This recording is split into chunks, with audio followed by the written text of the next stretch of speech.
Le départ de la mission d'observation de l'Union européenne, le doute de l'Église catholique sur la tenue de ces élections, quel impact sur le processus électoral? C'est la grande question à laquelle nous allons répondre cet après-midi dans le compte de cette grande émission que nous appelons le débat contradictoire. Salutations patriotiques à vous tous et à vous toutes, messieurs, dames, chers Congolais, de partout où vous trouvez. Vous suivez Congo 26 Télévision, la chaîne de l'unité nationale, et bienvenue une fois encore dans ce débat contradictoire. Et bien, pour répondre à cette grande question, nous avons un honneur de prendre pour vous une belle coqueluche de cette nouvelle génération des jeunes conscients de leur impact sur la sphère politique de notre pays. Nous allons commencer par accueillir pour la première fois quelqu'un. Il est cadre et communicateur du parti courant des démocrates rénovateurs. Il est aussi candidat à la députation provinciale pour la circonscription électorale de Matete. Il est parti des organisations des jeunes à la politique. Vous avez certainement compris. Maître Dido Songolé, bonjour et bienvenue. Merci, bonjour à vous également. Je profite également pour saluer toutes les personnes qui nous suivent de partout. Très bien. Aujourd'hui, Maître Dido n'aura pas sa toge. Je devrais aussi le rappeler, il est avocat au barreau près la cour d'appel de Kinshasa Matete, qui est à Limete. Ouais. Évidemment, merci beaucoup Maître Dido d'être avec nous. Et de l'autre côté, nous allons repartir du côté du LGD ensemble. Vous avez compris certainement où nous sommes en train de partir. Il s'agira d'un jeune qui nous vient du parti LGD de Matata Mponyo et de Moïse Katumbi. Et on va quand même s'habituer à le dire comme ça, surtout pendant cette période électorale. Nous aurons de l'autre côté Enoch Mulumba, qui est aussi communicateur de ce parti. Bonjour et bienvenue. Bonjour Monsieur Jade, c'est un plaisir de partager le plateau avec vous. Je salue en même temps mon co-débatteur, mais seulement il n'y a pas lieu de s'embrouiller là-dessus. Je savais qu'il allait me corriger. Mais non. Et le débat, vous savez que... avec moi, hein. Ah non, mais c'est vous qui l'avez dit fort. Malheureusement ou heureusement, le parti LGD, c'est le parti cher du président national, l'honorable sénateur Augustin Matata Mponyo Mapon. Sauf qu'à ce jour, n'est-ce pas, nous portons la candidature commune de l'opposition. Le sort a été jeté sur la personne de Moïse Katumbi Chapoué. Et donc, nul n'est besoin de fusionner ces deux formations politiques. Non, ce sont deux partis politiques différents, sauf que nous avons maintenant une coalition qu'on appelle Congo Yamakasi. Donc, d'un côté, le parti politique LGD, ensemble, mais aussi il y a plusieurs autres partis politiques qui sont là, qui font objet, n'est-ce pas, de la coalition Congo Yamakasi. Pour installer un peu plus ce décor, avant de rentrer rapidement dans le vif du sujet, Enoch Mulumba, aujourd'hui, est-ce que ça vous dérange un peu de sortir ce genre de discours, si on doit considérer le fait qu'il y a quelques semaines, vous parliez de Matata Mponyo comme prochain président de la République? Mais bien sûr, vous le savez, Matata Mponyo, nous avons parlé, le parti, le Congrès, il suffit de noter ici, de rappeler que le LGD était le parti politique qui avait aligné, n'est-ce pas, à son archive la personne de Matata Mponyo comme premier candidat, le candidat président de la République. Mais il se passe qu'à ce jour, là, il est besoin de saluer plutôt la grandeur de cet homme, point de besoin de rappeler le background de Matata Mponyo Mapon. Mais aujourd'hui, face à l'évidence, Matata Mponyo a compris qu'il serait nécessaire de porter le choix sur la personne de Moïse Katumbi Chapoué. Très bien. On va aussi essayer d'installer plus confortablement Maître Dido Songolé. Tu as été longuement au sein des organisations des jeunes. En tout cas, c'est une question que je me dois de te poser. Est-ce que c'était une manière de se préparer pour toi et pour venir finalement dans ce clivage politique aussi complexe que les nôtres? Je ne dirais pas du tout. Je crois que de mes débuts, je n'avais pas encore des ambitions politiques. Et c'est depuis plus de 10 ans que je travaille dans la société civile. Et c'était ce souci de servir. Parce que comme je le dis toujours, être dans la société civile ou même dans la politique, le mot c'est servir. Et j'étais là pour servir, j'étais là pour accompagner le jeune. Et à un moment, je me suis dit, c'est maintenant le moment idéal d'aller à un autre niveau de mon engagement. Et ce niveau-là, c'est le niveau politique. Et aujourd'hui, moi, je travaille pour aider les jeunes à s'engager réellement dans la vie politique, dans la gestion de la chose publique. Et il était important de s'engager et de s'impliquer activement. Parce que tout en étant dans la société civile, on n'est pas impliqué dans la chose publique. On accompagne, on fait pression, on est en train de mener des plaidoyers pour que certaines décisions puissent changer. Et sans pour autant vraiment s'impliquer. Et je crois qu'il était vraiment important pendant un moment, je pris le temps de réfléchir, je me suis dit non, il est temps que je puisse réellement m'engager et me retirer de la société civile. Et c'est après que je rejoins le parti de son excellence Jean-Lucien Boussa, courant de démocrates rénovateurs, et je suis l'un des communicateurs. Très bien, Maître Dido Songolo. Mais on pense, hein, on pense que tu ne vas pas regretter ce choix. J'ai dit, ce clivage politique est tellement complexe. Pour ton cas, tu es candidat à la circonscription électorale de Matete, où il n'y a qu'un seul siège avec plus de 100 candidats pour à peu près 100 000 électeurs. C'est quand même pas gagné d'avance. Non, mais un élément important, être politicien ne veut pas dire être député. Ça, c'est un élément important. Je crois que peut-être les circonstances actuelles nous obligent peut-être de postuler. Mais être un politicien, s'impliquer dans la gestion de la chose publique, n'oblige pas une personne d'être forcément député national ou provincial. Il y a plusieurs manières. Je donne un exemple. Aujourd'hui, on est en train de saluer les exploits de l'IGF. Il est en train de contribuer dans la gestion de la chose publique en général. Très bien. Ce n'est pas un député. Aujourd'hui, on parle de la Cour constitutionnelle. Donc, il y a beaucoup d'aspects qui n'obligent pas à une personne d'être forcément au Parlement. Mais je crois que pour la ville de Kinshasa, il est important d'être à l'Assemblée provinciale. Parce que comme nous le savons, la ville a été mal gérée. Et je crois qu'il était important pour nous de s'impliquer pour que les choses au niveau de la ville de Kinshasa puissent vraiment être changées. Ça veut dire, pour conclure, que ces périples politiques commencent par cette candidature à la députation provinciale. Oui, je crois que je fais mon premier pas cette année et cela coïncide avec les élections. Et au niveau du parti, vu mon expérience, vu tout ce que nous avons eu à faire, le choix a été porté sur moi pour que je représente mon parti au niveau de la commune de Matete. Très bien. Stratégie politique, hein. On a quand même compris le calcul, les placements. On espère que ça va bien se passer pour toi du côté de la commune de Matete, chez les MPR. Alors, on va revenir dans la grande thématique de cette émission. Je vais la rappeler. Départ de la mission d'observation de l'Union européenne, doute de l'Église catholique. Quel impact sur le processus électoral? Je pense que nos invités sont à même à répondre à cette question. Commençons d'abord, parce qu'il y a deux volets. Nous allons commencer par le volet départ de la mission d'observation de l'Union européenne. On le sait, depuis le 29 novembre dernier, c'est tombé, hein, cette annulation de la mission d'observation électorale en RDC. Et à la base de ces départs, la mission n'a pas obtenu l'autorisation nécessaire pour déployer son équipement de communication, notamment les téléphones. Il y a énormément de raisons. Bref, la mission d'observation électorale de l'Union européenne s'en va des terres congolaises. Alors, d'entrée de jeu, maître, est-ce que cette mission, on va commencer avec toi, est-ce que cette mission était indispensable dans ce processus électoral? Pas du tout. Aucune mission d'observation n'est indispensable dans un pays où un pays organise des élections. Ça, c'est le principe. Et je dois le rappeler, ce n'est pas la seule mission d'observation des élections dans notre pays. On a plusieurs missions. Je crois qu'on a regard sur les élections. On a la CENCO qui va travailler en synergie avec l'église, l'EAC. Et également, on a la CIMOCEL. Je crois qu'on a plusieurs missions d'observation des élections dans notre pays. Et je pense que la participation de l'Union européenne peut ou ne pas être là. Ce n'est pas indispensable, les élections vont s'organiser. Et je dois rappeler, je crois que, comme tu l'as soulevé, il y a eu de préalables. Ils veulent déployer de matériel, des équipements. Et au niveau du gouvernement, on a constaté qu'il y a des équipements qui risqueraient de filtrer les réseaux Internet de la MAV, de la machine à voter. On a dit que non, ça ne passe pas. L'idéal, que ces équipements puissent retourner et vous achetez d'autres équipements ici, chez nous au pays.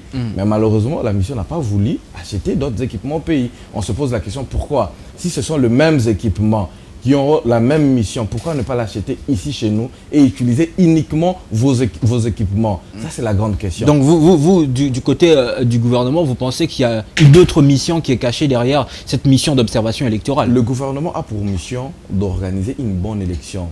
Et le gouvernement, comme étant garant de la chose publique, garant du pays, doit prendre toutes les mesures nécessaires pour que les élections, le résultat puisse se faire dans des circonstances vraiment très calmes. Et en observant, en analysant les équipements tels que proposés par la mission d'observation de l'observation de l'Union européenne, nous nous sommes rendus compte, le gouvernement s'est rendu compte que ces équipements risqueraient de filtrer les réseaux Internet de nos équipements pendant la période électorale. Il était nécessaire pour nous de rappeler, on a soulevé des préalables. Ok, vous allez recevoir des autorisations, mais nous voulons des équipements achetés chez nous au pays. C'était une préalable importante et la mission, malheureusement, n'a pas voulu acheter des équipements ici. Et la mission a voulu faire se retirer. Mais bon, les discussions sont en train de continuer. Ils veulent maintenant réduire le nombre des experts. Mais nous, c'est vraiment notre préalable. Soit vous achetez, soit il y aura vous partez. Vous partez. D'accord. On va prendre la même question, Enoch Mulumba. Est-ce que cette mission avait un rôle indispensable dans le processus électoral en RDC? On parle là de la mission d'observation électorale. Non, mais vous savez, vous serez d'accord avec moi, vous avez vu que le maître peinait à répondre, vous savez.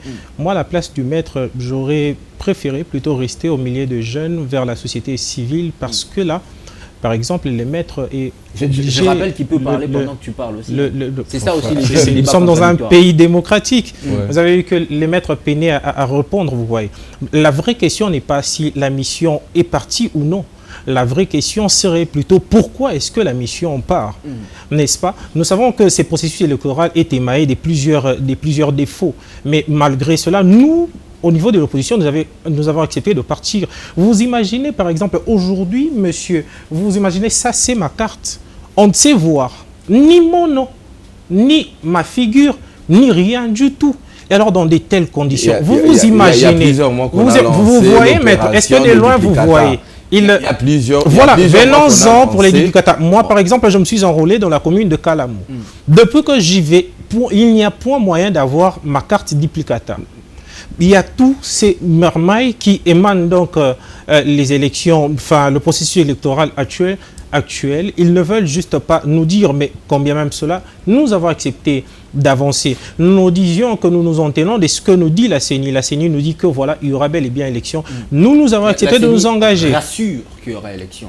Bon, la CENI, c'est ce que la CENI nous dit. Nous prenons compte de cela. Qu'à cela ne tienne, tout avait déjà été fixé au niveau de la Constitution. Vous savez que la Constitution dit que le président est élu pour un mandat de 5 ans renouvelable. Nous, l'on se dit, voilà, une fois, nous, l'on se dit que le 20 décembre, il doit y avoir des élections et de gré ou de force. Il y aura élection. Monsieur... Ça, c'est ce que nous dit l'appareil qui organise évidemment ces Mais est-ce que dois-je vous rappeler... Revenons sur le fond de la question. Est-ce que le rôle de la mission observatoire électoral de l'organisation de l'Union européenne était important dans ce processus? J'aimerais avoir une réponse plus précise. Non, la mission joue un rôle important, mais pas trop indispensable. C'est ce que j'ai dit. Le rôle était important, mais pas indispensable. Important de la manière d'où elle crédibilise encore un peu plus, vous voyez. C'est là qu'on en arrive. Elle crédibilise le processus électoral. Une fois que, voilà pourquoi je disais que la question ne serait pas qu'elle est partie, mais plutôt pourquoi. Parce que le processus électoral est entaché de plusieurs irrégularités. Mais si donc la mission est là, elle n'est pas indispensable, mais elle est importante, d'autant plus qu'elle crédibilise bien sûr. Moi, je soulève des éléments, si je dois rebondir par rapport à sa réponse. Premièrement, je crois que si vous lisez le communiqué, que ce soit du gouvernement, même de la mission de l'Union européenne, et tous on dit que c'est on en arrive d'ailleurs au communiqué technique. Et de notre part, le gouvernement a notifié que nous sommes contre l'utilisation de matériel venant de l'Europe. Nous voulons que vous puissiez acheter des matériels ici chez nous au pays. Ça, c'est un élément important. Si vous voulez vraiment observer, si vous avez cette mission de vouloir observer, pourquoi ne pas vouloir acheter les équipements ici chez nous? Quel est le problème? Quel est aussi les problèmes? On m'a dit que c'est un débat. Quel est aussi le problème d'accepter pleinement leur matériel ici? Après examen et analyse, nos experts se sont rendus compte que ces équipements peuvent infiltrer le réseau Internet de la machine à voter. Et il était important de sécuriser, de prendre des précautions. Comme on le dit, gérer, gouverner, c'est prévenir.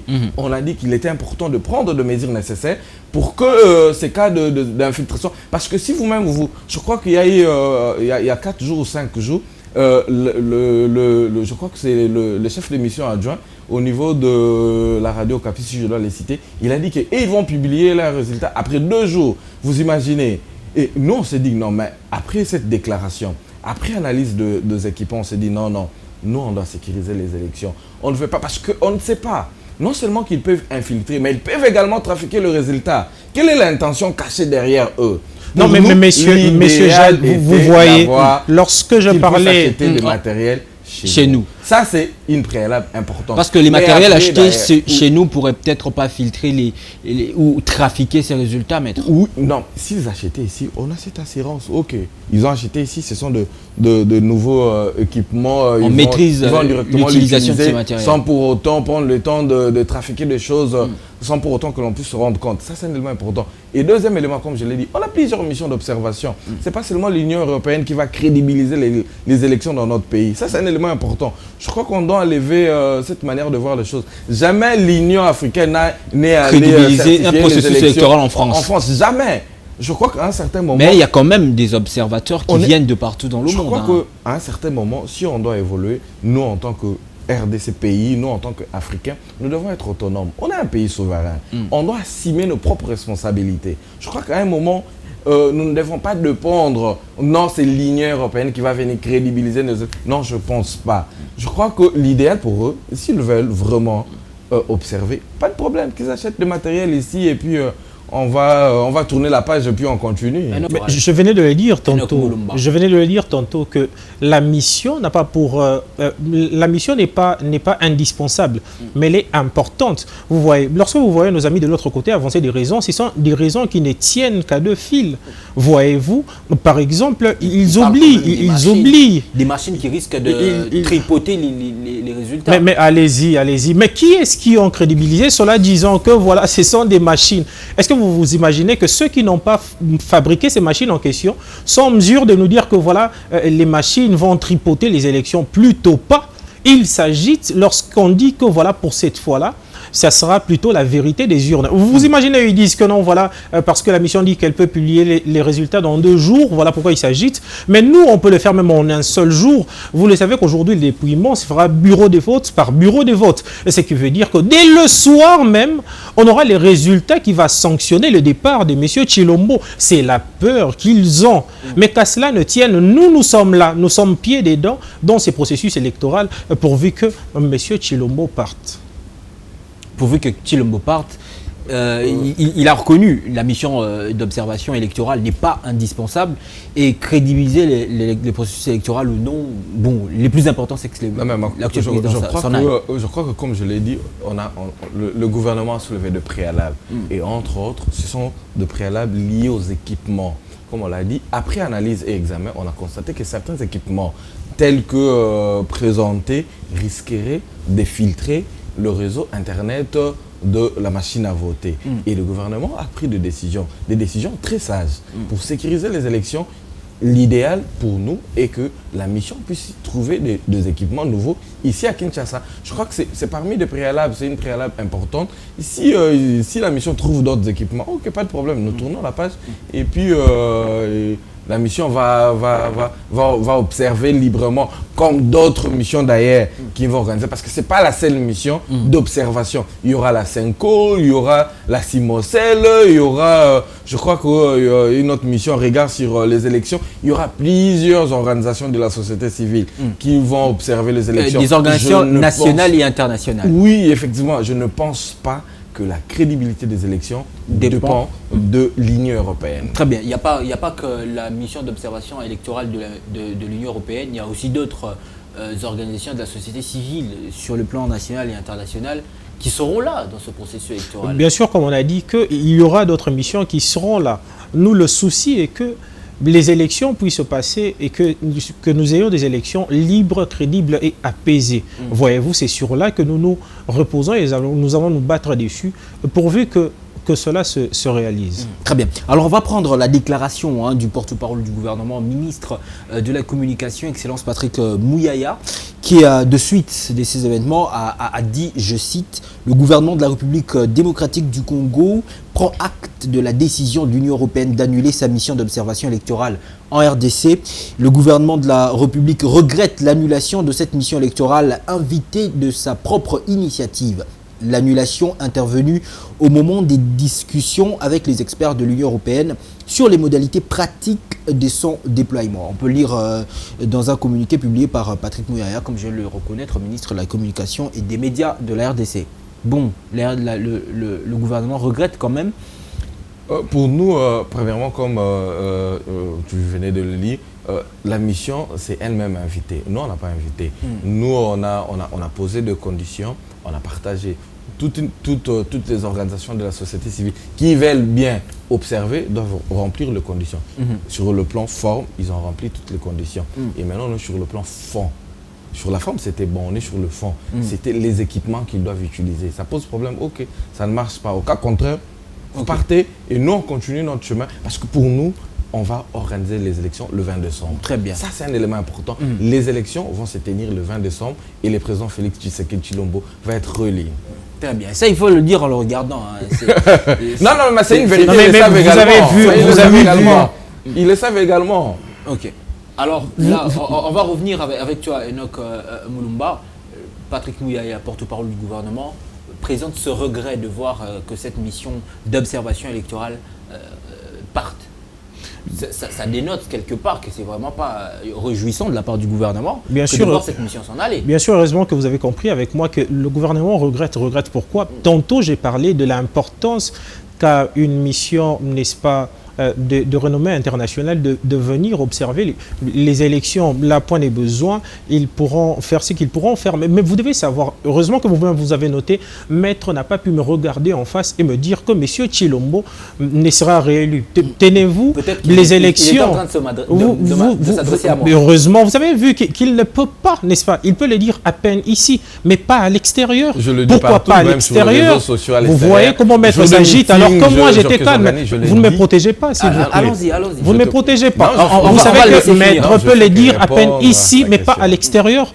Pourquoi pas à l'extérieur? Parce que ceux qui votent, ce sont ceux qui nous regardent. Ceux qui votent, ce sont ceux qui sont chez eux à la maison. Ceux qui votent, ce sont ceux qui manquent d'électricité. Ceux qui votent, ce sont ceux qui, fort malheureusement, ont été dépouillés de leur argent par le RAM. Ceux qui votent, ce sont ceux qui manquent de l'eau. Ceux qui votent sont aujourd'hui ceux qui, fort malheureusement, par l'argent du contribuable des Congolais qui a été versé pour que nos militaires, n'est-ce pas, puissent avoir des maisons préfabriquées. Lors de 100 jours, un procès, l'argent a disparu. Tout le monde qui était en prison est sorti. Où est passé l'argent? On ne sait pas. Ceux qui votent sont ceux qui, aujourd'hui, vous devez voir ce qui se passe. Monsieur Tshilombo, partout où il part, les élections ne se gagnent pas par magie, par coup de baguettes magiques. Mais nous voyons plutôt les évidences. Entre autres, la manière dont les processus électoraux, que dis-je, la campagne se déroule. Vous serez d'accord avec moi aujourd'hui. Monsieur Tshilombo, il ne cesse de naviguer entre honte et humiliation.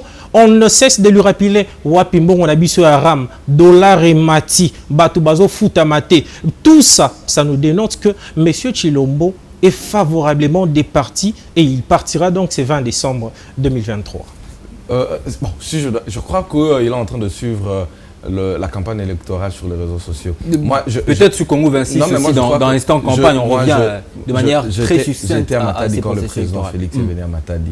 Et c'est après que je vis qu'on est en train de diffuser une autre image avec une autre version. Je crois que c'est important parce qu'aujourd'hui sur les réseaux sociaux, beaucoup de rumeurs et de fausses informations circulent. Mais si vous parlez que de Matadi, parlez de Mwanda, parlez de Kimpese, parlez de Boma, parlez de Kindu, parlez de tout ça.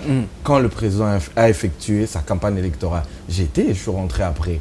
Et je vous dis qu'il y a eu carton plein. Et je vous dis, et de l'autre côté, c'est d'ailleurs une preuve de démocratie.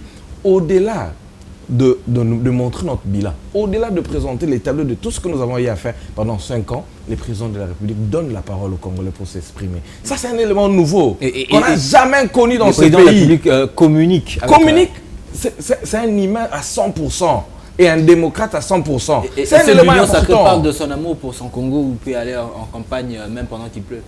Non, mais vous savez, ce sont les seules et dernières fois où ils verront M. Tshilombo sous la pluie. Parce qu'après ça, il ne sera jamais sous la pluie. Vous comprenez donc ce qui se passe. Maître sait qu'il est en train de mentir. Fort malheureusement, voilà pourquoi en début de l'émission, je vous avais dit que moi j'aurais préféré que Maître puisse rester au niveau de la société civile. Parce que vous voyez, lorsqu'on s'engage en politique, lorsqu'on est novice, fort malheureusement, il n'est pas seulement question de s'engager, mais le choix, on va aussi de même. Vous savez, lorsque vous êtes habitué de vous asseoir avec un prometteur, je n'ai pas dit qu'il est menteur, mais un monsieur qui est là à promettre et il ne sait n'est-ce pas, concrétiser cela. Vous aussi, vous allez vous mettre dans sa peau, vous allez chercher à maquiller le fait.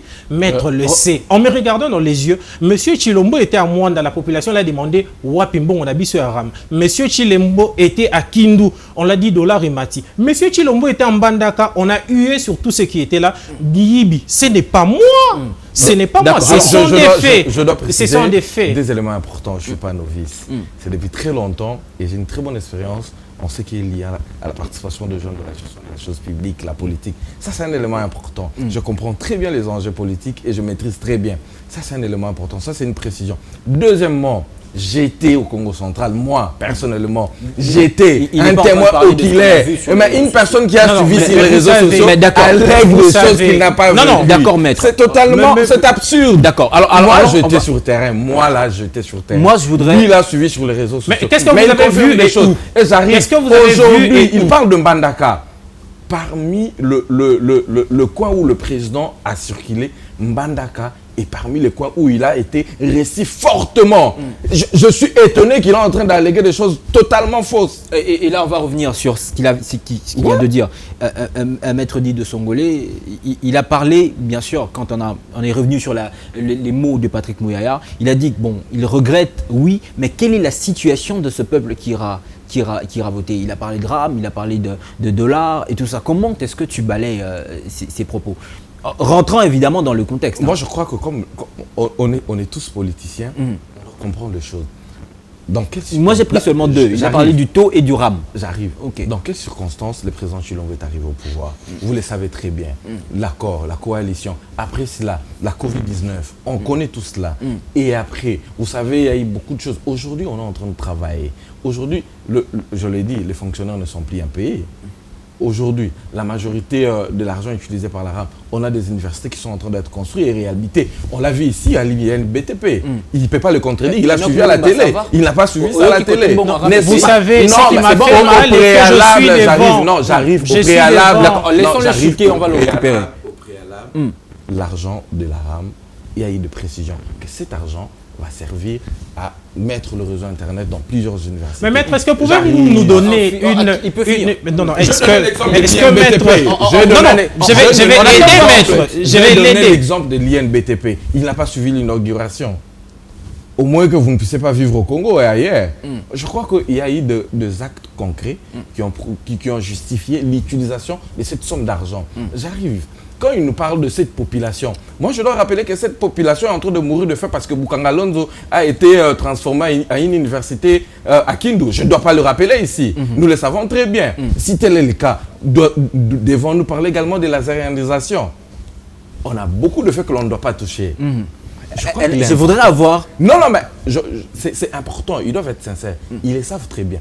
Si cette population est en train de souffrir, on a trouvé cette population en train de souffrir. Parce que le gouvernement à l'époque a investi plusieurs millions d'argent pour que le pays puisse être servi en termes de matières premières. Mais où nous en sommes?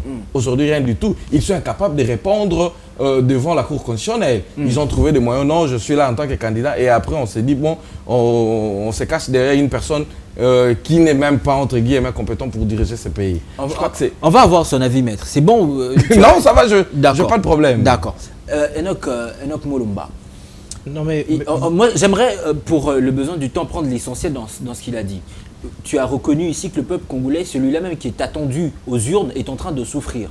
Maître Dido, ton co-débatteur a soulevé, il a épinglé un aspect des choses, je pense, à mon avis, qui est très important. Ce peuple souffre aussi parce qu'il y a manque de sincérité de votre côté. Il est en train de parler du LGD, qui a à sa tête à l'ancien Premier ministre, qui a planté les maïs à Bukanga Lonzo et a récolté une université à Kindu. Comment est-ce que tu réponds?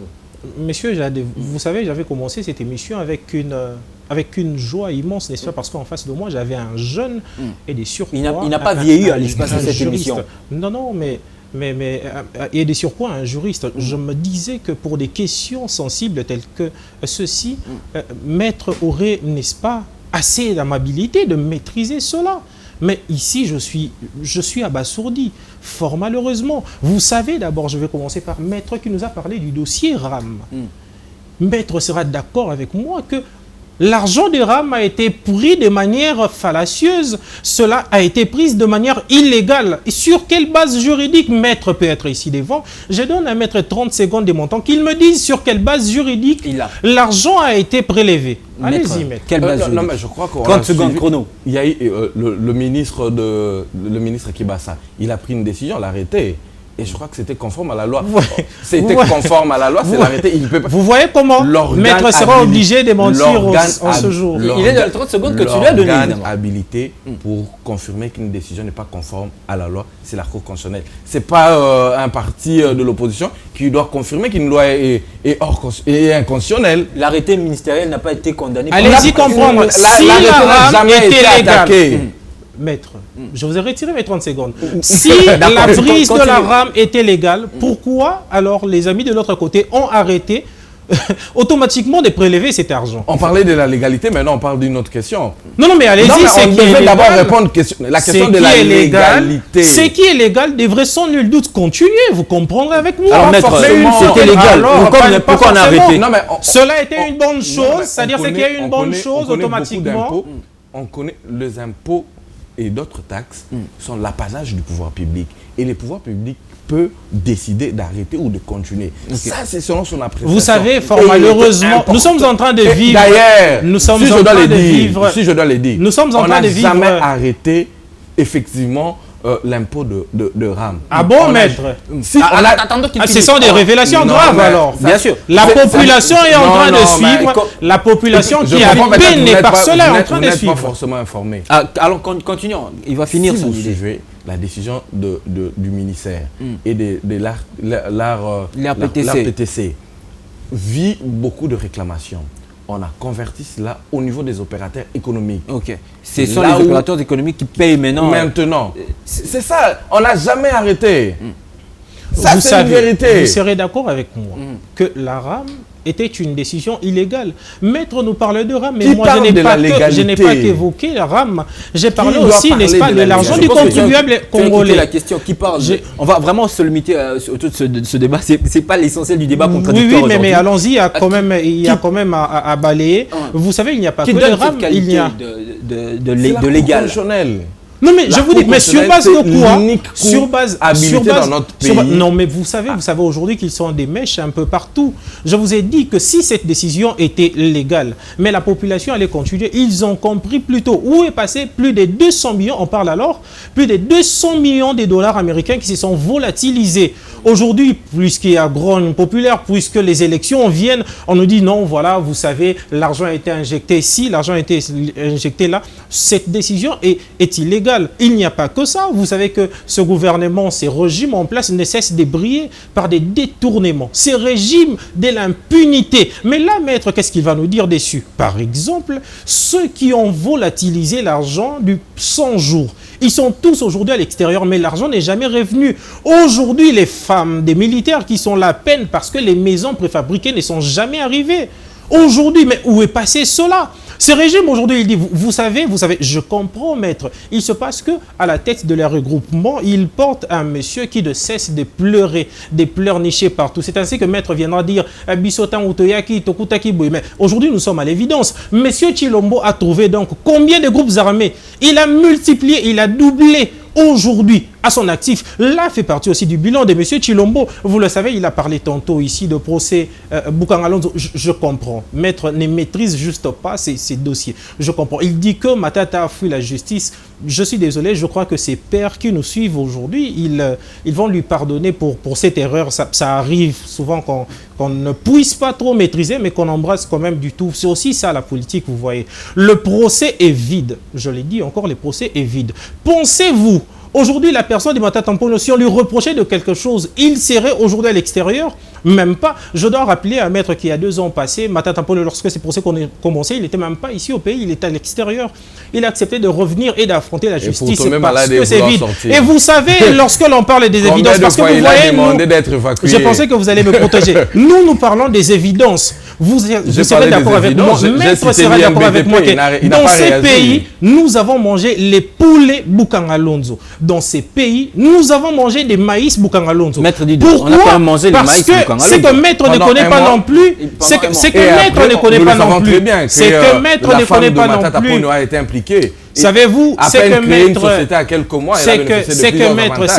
c'est que maître ne sait peut-être pas et que Bukangalonzo était allé en procès. Pour vous dire, je vais chuter par là. Par Matata Mponyo. Matata Mponyo, lorsqu'il a commencé ce projet, nous avons vu des évidences. Nous avons mangé de produits Bukangalonzo. Mais comment expliquer quand lui, il n'était plus aux affaires, automatiquement, ça s'est englouti. Mais ce n'est pas moi qui l'ai dit, ce sont les députés de la législature présente qui sont allés visiter. Je ne sais pas si maître connaît où se trouve Bukangalonzo en question. Je ne sais pas s'il sait dans quelle province ça se trouve. Vous savez, les députés, ont les yeux vers toi. J'ai eu la chance de circuler beaucoup. Les députés, vous savez, il y a eu les députés, notamment Adolphe Ndombassi et les Antambo qui est Ados Ndombassi et les Antambo qui sont allés, qui ont vu des résultats. Vous allez revenir sur cette commission composée de quels députés? Adolphe Ndombassi, Eliezer, tout ça. Et Eliezer, il est quand même de l'Union Sacrée. Il est chez vous. L'avantage qu'on a au niveau de l'Union Sacrée, lorsqu'une personne pose un acte qui n'est pas conforme, nous dénonçons cela. On a même livré le directeur de notre cabinet. Parce qu'on a dit que non. Le directeur de cabinet du président de la République. Évidemment. On a dit que non. Quelque part, ces dossiers doivent être. Son jour, hein. On doit voir clair. On doit voir clair. Comment mettre? Ce n'est pas de la magie. Comment? Permettez-nous d'avancer. Pour dire que pour nous, au niveau de l'Union Sacrée, qu'il soit de l'Union Sacrée ou pas, non, lorsqu'on pose un acte non conforme à la loi, on les met devant la loi. Ça, c'est important. Merci beaucoup. On va aller sur l'autre volet de cette thématique. Il n'est pas seulement question de la mission d'observation de l'Union européenne. Il y a aussi l'Église catholique qui doute de la tenue de ces élections. Pas plus tard qu'il y a quelques jours, je crois dimanche dernier, lors d'une homélie, le prélat catholique, le cardinal Fridolin Ambongo, dans une homélie jusqu'à présent, il dit que rien ne prouve que les élections auront lieu le 20 décembre. Au niveau de la CENI, nous n'avons pas de preuve qu'il y aura bel et bien élection le 20 décembre. Et même s'il y en aura, nous n'avons pas de certitude que ça va se dérouler dans les meilleures conditions de transparence. Cela veut dire qu'il y a risque de désordre dans notre pays, a expliqué le cardinal Fridolin Ambongo. Maître Dido, nous savons nous tous le rôle crucial que joue toujours l'Église catholique dans tous les processus électoraux qu'on a dans notre pays, les plus récents depuis 2006. Et là, le numéro 1 de cette Église doute de la tenue de ces élections et il dit s'il y en aura, il doute que ce soit des élections libres, transparentes et surtout apaisées. Deux éléments importants. Selon l'histoire de notre pays, l'Église catholique a toujours été opposée au pouvoir en place. Ça, c'est depuis très longtemps. Et donc, il n'y a rien de nouveau. Il n'y a rien de nouveau. On connaît ces discours depuis très longtemps. Ça, c'est un élément, le premier élément. Deuxièmement, moi, je me dis qu'il y a un sérieux problème de communication au sein de l'Église catholique. Avant le discours de Fridolin Ambongo, on a suivi l'abbé Chollet à la CENI. Ils ont voulu collaborer parce qu'ils ont créé la mission de la CENI. Et ils ont dit que non, ensemble, la CENCO et la CENI, on va travailler pour que nous puissions avoir des élections apaisées et crédibles. Ce n'est pas moi, ce sont les paroles de Daniel Chollet qui représente la CENCO, qui est de l'Église catholique. Moi, je crois qu'il y a un sérieux dysfonctionnement au sein de l'Église catholique. Parce que pour nous, les élections vont s'organiser d'une manière crédible et transparente. Le cardinal dit que rien ne prouve que c'est du côté de la CENI. Il doit d'abord discuter avec... Il n'a aucun élément qui prouve... il y a une contradiction. Lui, il dit autre chose et Chollet également dit autre chose. C'est après 2 jours de l'apparition de Chollet. Chollet l'a dit devant la CENI. On va revenir, Maître Dido, pour être plus précis avec toi. On connaît aussi l'organisation de l'Église catholique. Ambongo est au-dessus de Chollet quand même. Non, ils doivent virer Chollet alors. C'est simple alors. Comment il dit des choses qui engagent la CENCO? La CENCO, c'est une mission de l'Église catholique pour une des missions. Et également, la personne investie de pouvoir pour parler. Il a dit que non, la CENI est en train d'organiser des élections crédibles. Et ensemble, nous allons mener cette mission d'observation pour que nous puissions avoir des élections transparentes. Il y a une forte contradiction et cacophonie au sein de l'Église catholique. Et d'ailleurs, ça date de très longtemps, comme je l'ai dit. C'est pas aujourd'hui. Mais le cardinal dit... Moi, je voudrais avoir ton avis, d'ailleurs, ta réaction avant de prendre Enoch, qui est en train d'affûter ses armes. Le cardinal dit qu'il n'a aucune preuve qui peut assurer la tenue de ces élections. Comme je l'ai dit, il y a un dysfonctionnement. Toutes ces preuves, les cardinals devaient l'avoir où? au niveau de la Senco. Parce que la Senco a cette mission de la porter de preuve. Et là, les numéros 1 de la Senco confirment qu'il y aura élection dans de très bonnes conditions et la mission, la Senco, travaille avec la CENI. Okay. Vous imaginez, je crois qu'il y a un dysfonctionnement sérieux. Et d'ailleurs, en tant que responsable, il ne devait pas tenir de tels langages. Très bien. L'Église catholique a toujours été du côté de l'opposition. Mais vous savez, là encore, une fois de plus, je comprends que Maître reste de manière superficielle. Mais là n'est pas le problème. Il a dit que chaque régime a été toujours combattu par l'Église catholique. Mais il faut dire que au fil du temps, où est-ce que la raison s'est reposée? Au niveau de ces régimes ou au niveau de l'Église catholique, c'est-à-dire l'Église catholique et prévisionniste. Aussi, vous devez savoir, moi je pensais que lorsque Maître disait qu'il s'agit de virer l'abbé Ncholet, je pensais plutôt que lui, il allait nous donner des évidences qui nous prouvent, n'est-ce pas, que Monseigneur, que le cardinal a tort. Est-ce que vous savez, est-ce que Maître sait que jusqu'à ce jour, les machines à voter ne sont pas encore arrivées? Non, mais on a déjà des machines, déjà, on doit ajouter des machines. Vous ne me protégez pas. Non, je fais les machines on avait l'avantage. Non, mais moi je laisse. Je l'ai laissé. Non, je ne veux pas te laisser continuer dans l'erreur. Je lui ai laissé. Il y a déjà des machines, on va juste ajouter d'autres machines. Très bien. Continue. Il y a déjà des machines ne sont pas arrivées. Bien évidemment, les machines que l'on doit rajouter ne sont pas, mais qui sont moins nombreuses. Les machines ne sont pas encore arrivées jusqu'à ce jour. C'est-à-dire que, sans nul doute, le cardinal a raison. Il a raison de dire cela parce que, visiblement, nous sommes à quelques jours, le 20 décembre. Nous sommes aujourd'hui le 1er décembre. Nous sommes pratiquement à 19 jours. Sans compter que ce régime en place a encore une fois de plus tué, n'est-ce pas, la compagnie aérienne qui existe. Les temps que les machines arrivent, les temps que les machines soient dispatchées dans toutes les provinces, ça nous prendra combien de jours? Mais qu'à cela ne tienne, nous disons que nous sommes là, droits, et nous nous en tenons de ce que la CENI nous dit. C'est ce qui est important. La CENI nous rassure qu'elle est en mesure d'organiser les élections, pas seulement ça, dans les délais constitutionnels. Et c'est là que nous sommes. Nous nous disons qu'ils doivent faire de leur mieux. On suppose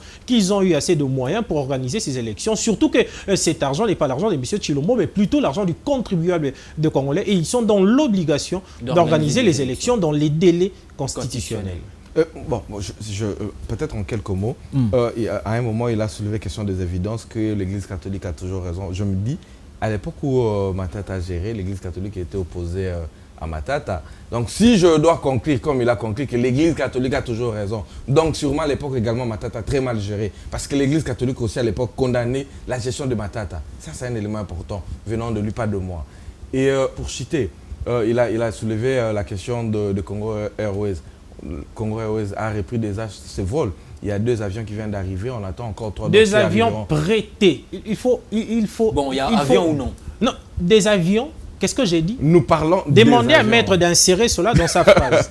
Les avions prêtés. En plus pour quelques jours. Que Maître le dise. On a des avions et Congo Airways a repris ses activités. Je te rappelle que tu as aussi un micro prêté. Quand même, tu l'utilises de toute façon. Non, mais il y a une différence, il y a une nuance. Savez-vous, lorsque je viens avec mon micro à moi, c'est-à-dire si vous me le prêtez, je vais recourir, si vous me ravissez, je vais recourir, n'est-ce pas, à mon micro à moi. Mais fort malheureusement, les régimes en place est venu à trouver des avions qui existaient. Des avions qui ont survécu pendant plus de 8 ans. Mais comment eux, lorsqu'ils arrivent, ils ont tué cela? On ne va pas rester sur la grande question que moi je me pose, je me dis, pourquoi l'opposition politique veut toujours que nous ne puissions pas organiser les élections? Tandis que si on n'organise pas les élections, c'est un autre avantage parce que nous, on va rester au pouvoir. Mais nous, là, on veut organiser des élections. Mais ils soulèvent toujours des contextes. Non, on voit que vous n'allez pas organiser les élections. Mais bon, on se pose la question, quelle est la motivation? Il a commenté les propos du cardinal en disant, que parlant de ses preuves, si j'ai bien compris Enoch Kiombo, que je protège, et que Enoch Mulumba, les machines à voter, les dispositifs électoraux de vote ne sont toujours pas arrivés sur Kinshasa. Il n'y a pas suffisamment de moyens pour les dispatcher à travers le pays. Et il ne reste que quelques jours, plus de semaines. Mais aussi, il n'y a pas que les machines. Je vous ai parlé plutôt des cartes où les gens peinent pour avoir des duplicata. Il y a des listes qui ne sont jamais affichées. Allez-y. Les listes électorales ne sont pas affichées. J'arrive. C'est depuis plus de 2 mois qu'on a lancé l'opération de donner des duplicata. Et on encourage. On n'a plus que 15 minutes, on est en train de chuter d'ailleurs. Chaque jour, la population à aller récupérer des duplicata. Moi, j'ai organisé d'ailleurs plusieurs activités de sensibilisation. Vous parlez de la liste des électeurs, le président de la CENI a dit qu'on va l'afficher le 5. Le 5 décembre. Mais qu'à cela ne tienne. Je crois que Maître ici aussi, là encore, c'est entravé la loi. Bon, d'accord, que Maître laissez. Laisse-moi finir. D'accord. Depuis quelques jours, la CENI a lancé une application qui permet à chaque personne de savoir là où il peut aller voter. Et c'est cette application qui est déjà disponible. Comment ça s'appelle? Je pense qu'on va aider quand même la CENI à communiquer. Si vous tapez votre code directement, ça va vous indiquer électeur, candidat, électeur. Votre caméra, la caméra est de l'autre côté. Et l'application fonctionne à merveille. Okay. J'ai de preuves, j'ai des évidences. Mais on ne va pas quand même voter sur l'application. Non, mais ça va vous permettre de savoir où voter. Pour des machines, comme je l'ai dit, il y avait déjà des machines et on doit juste ajouter quelques machines. Et je crois que dans quelques temps ici, on aura déjà toutes les machines ici et puis on va passer à autre chose. Une question pour Maître Dido. À un certain moment, on a dit, ça s'est dit d'ailleurs de la bouche du porte-parole du gouvernement, l'opposition est en train de préparer une contestation. Est-ce que l'Église catholique, elle aussi, avec son numéro 1, le guide de l'Église, est-ce qu'elle aussi, elle est en train de préparer la contestation? Ça se voit avec le discours de Fridolin, un discours incendiaire, tout ça. Et comme je l'ai dit, voici une preuve. Dido Songole, site de vote, là où il va voter, bureau de vote, tout ça. C'est déjà opérationnel. Je crois qu'à un certain moment, nous devons toujours nous mettre à jour avec l'évolution. Vous savez, ce que l'on doit comprendre. Il qualifie le discours du cardinal d'incendiaire. D'abord, plutôt pas, parce que je vous ai parlé des évidences. Il y a les cartes, les duplicata qui ne sont pas disponibles. Il y a les listes qui ne sont jamais affichées jusqu'à ce jour. Il y a les machines qui traînent, qui n'existent pas. Et il y a pas plus de. Je crois que vous avez suivi tantôt les points de presse de Francis Kalombo qui parlait même des dédoublements des bureaux de vote. Il y a tout ça.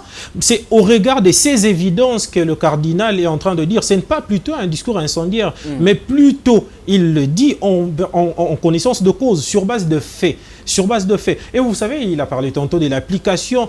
J'ai comme l'impression que nos amis de l'Union Sacrée pensent que nous sommes dans la République de Kinshasa. Je vous dis hier, par exemple, le candidat, qu'est-ce que je dis, celui qui a coalisé avec Moïse Katumbi, notre président national, Matata Mponyo, il était à Lubuntu. Tenez-vous bien, c'est à 370 km de Kindu. Et là-bas, monsieur, je vous dis, l'Internet n'existe pas.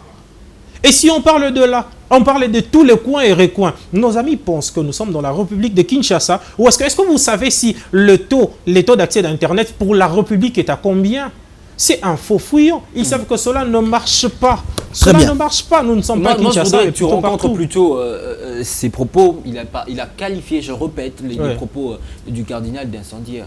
Non, mais je vous ai dit, ces propos ne sont pas incendiaires. Pourquoi? Parce qu'il y a des évidences. Les machines à voter ne sont pas arrivées. Les duplicata ne sont pas disponibles non plus. Vous allez quand même aux élections. Mais voilà, je vous ai dit, nous sommes prêts. Vous savez qu'est-ce qui se passe? Nos amis de l'Union Sacrée se disaient qu'en dépit de tout ceci, nous ne serons pas en mesure d'y aller. Mais parce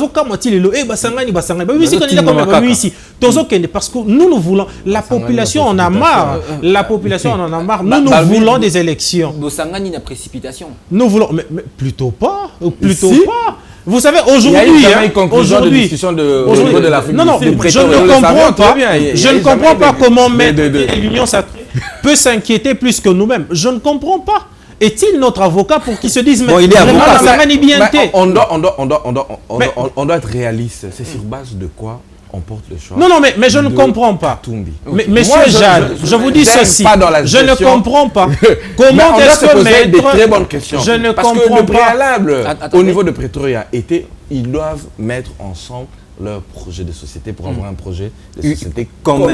On n'a pas un projet commun, on a 4 minutes. Ils doivent voir les critères. Je crois qu'ils avaient 5 critères qui disqualifiaient d'ailleurs leur choix. Le candidat Moïse Katumbi, parce que les 5 critères, il répondait qu'à un seul critère. Non, je comprends plutôt que maître. D'accord, on a fini l'émission avec ne maîtrise pas cela. Vous savez, je m'étonne pourquoi maître peut s'inquiéter sur nous que nous-mêmes. Vous savez, nous sommes posés sur les exemplarités, n'est-ce pas? Nous sommes attardés sur là. Aujourd'hui, nous avons par exemple une personne, comme vous allez me permettre, une personne comme Fally Ipupa qui ne cesse de briller. Nous avons des personnes comme ça qui brillent dans leur domaine. Et lorsque l'on vient aussi ici, nous avons voulu d'une personne qui est assez constante et non une personne qui peut être monnayée.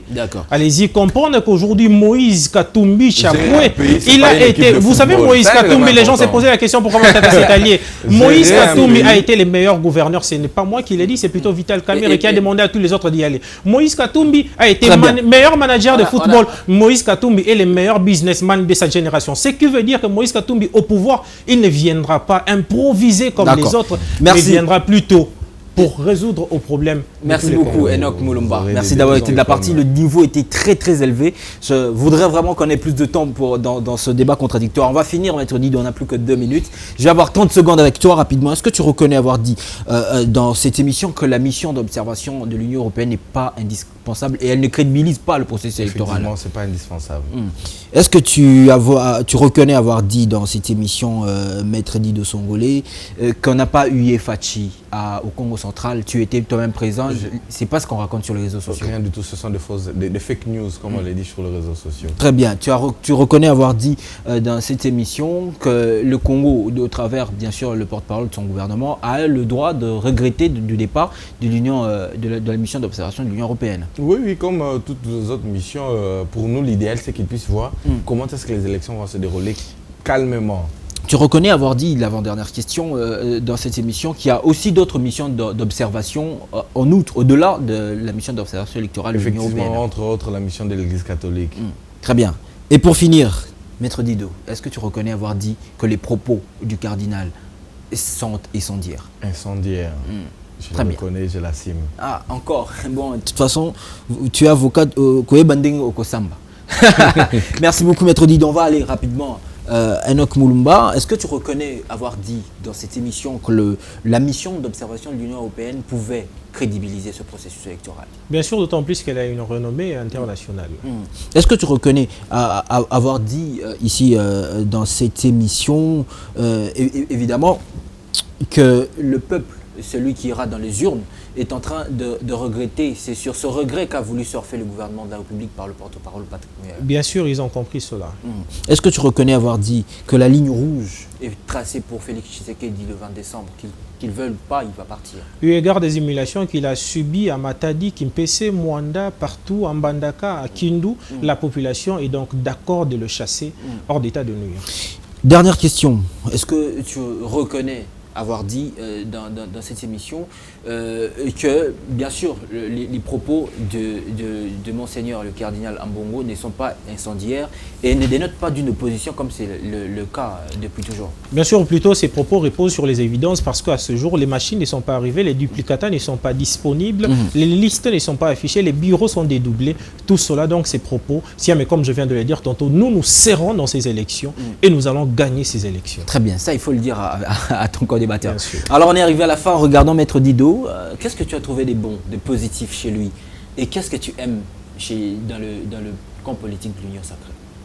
Non, ce que je trouvais de politique en lui, ce que je trouvais de positif en lui, c'est sa cravate. Il a eu une belle cravate. Dans ses propos et dans son argumentaire, parce que la cravate, on peut la mettre n'importe comment. Ah non, moi j'ai aimé sa cravate. Seulement? J'ai aimé sa cravate. Qu'est-ce que tu trouves de bon dans l'Union sacrée? Dans l'Union sacrée, le bon, l'art d'improviser. Improviser de la plus mauvaise manière que possible. Bon, ce sont tes propos, maître. Je pense que tu seras plus élégant. En regardant Enoch Mulumba, qu'est-ce que tu as trouvé de positif chez lui dans ce débat? En tant que personne ou dans ce débat, dans son argumentaire, dans tout ce qu'on a dû faire dans cette émission? Non, mais je crois qu'on a des jeunes compétents qui vont assumer l'avenir de notre pays. Moi, comme je l'ai dit, ça fait très longtemps que je travaille dans la société civile et j'encourage toujours les jeunes à s'impliquer. Et quand je suis dans un plateau, je discute avec des jeunes intellectuels qui réfléchissent. Très bien. C'est un honneur, moi je me dis, je me retrouve et qu'on ne voit pas. Parce que depuis un long moment, si vous me permettez, pendant 30 secondes, ces pays a été géré par des personnes qui ne réfléchissent pas très bien. Et il est important que les jeunes qui réfléchissent puissent vraiment s'impliquer dans la gestion de la chose publique. Et bon, moi je l'encourage. Qu'est-ce que tu aimes au LGD? Je sais que tu connais le parti, les partis de Matata. La promotion de jeunes. Ah ok. Ça c'est positif. Hein. Et c'est très élégant de ta part. Merci beaucoup, Maître Dido Songolé. Merci d'avoir pris part à cette émission. Je rappelle que tu es avocat, communicateur et cadre du parti courant des démocrates rénovateurs et candidat député provincial pour la circonscription électorale de Matete. Je pense que Bana Matete, MPR, Zozo, Machine et Yuma Dash et tous leurs amis ont regardé cette émission et ont une idée sur Maître Dido. Le rendez-vous est pris pour le 20 décembre. Merci aussi à toi, Enoch Mulumba. Avec cette cravate rouge, je pense qu'on va se retrouver très très prochainement. Bien sûr, la cravate rouge de la rigueur sera toujours là. Sera toujours là. Merci aussi à Faustin Simanga qui nous a aidé quand même aussi dans cette émission et à toute la grande équipe de Congo 26 Télévision. Le rendez-vous est pris prochainement pour un autre numéro de votre débat républicain, le débat contradictoire sous la houlette de Armand Bouka et la présentation de Jade Esculapa. Au revoir.